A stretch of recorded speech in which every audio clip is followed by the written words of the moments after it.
Good morning, Mark Soderberg with ADM Investor Services with your morning ag outlook for Tuesday, May 27th. I hope everyone had a wonderful Memorial Day holiday weekend as we honor those who sacrificed everything for the freedoms that we enjoy. Coming off the extra day, prices are mixed across the ag space. Feed grains, they're lower, wheat being the downside leader. Chicago and Kansas City right now are down about 8 to 10 cents. Minneapolis off a nickel. Corn futures, they're down 2 to 3 cents. Soybean complex, that's mixed. Beans right now up 3 to 5 cents. Meal is off $1 to $2, while bean oil has rebounded, currently 65 points better. Weekend weather was largely as expected, cool and dry across much of the northern Midwest and Great Lakes region. Heavy rains in the eastern plains and the southern Midwest. Pretty good rains also noted across western and central parts of Nebraska this weekend, which should help ease drought concerns in this region. Temperatures this week are going to hold it mostly below normal readings across much of the northern Midwest, with heavy precipitation now shifting into the Gulf Coast and the southeast region.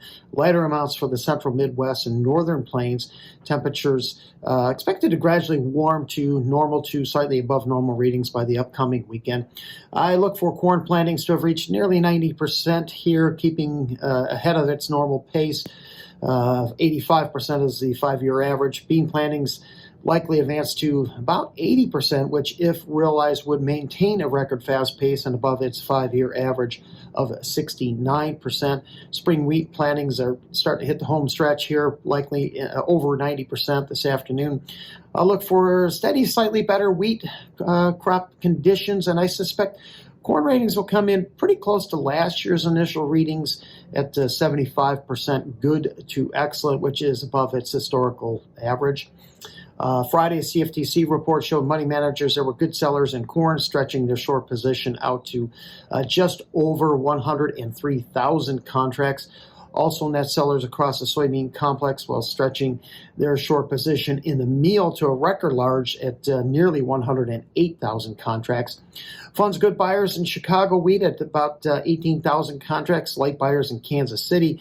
However, they were net sellers of nearly 7,000 contracts in Minneapolis futures. That pushed their short position for Minneapolis wheat out to a record large at 34,000 contracts. Major U.S. stock indices are higher today, 1.5%, maybe 2% better.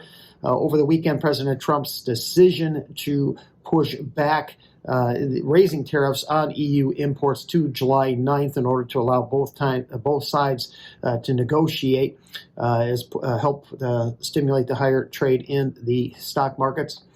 The July corn right now down 1.5 cents.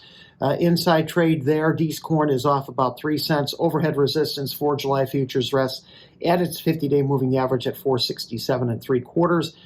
Strong export demand is going to be still difficult to generate much upside momentum with U.S. weather largely non-threatening, and Brazil's second crop harvest, it's officially underway now. AgRuel is reporting progress in Mato Grosso, and Paraná has reached 1%.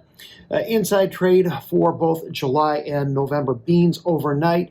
Resistance for Nov 25. That comes in at its May high at 1065.5 versus the overnight high at 1056.5. July oil back testing that 50-cent level in overnight trade, while meal just remains stuck between $290 and $300 per ton as speculative shorts just continue to roll their positions forward, taking advantage of the healthy carries in the marketplace. So thank you for listening, everyone, and hope you have a great Tuesday.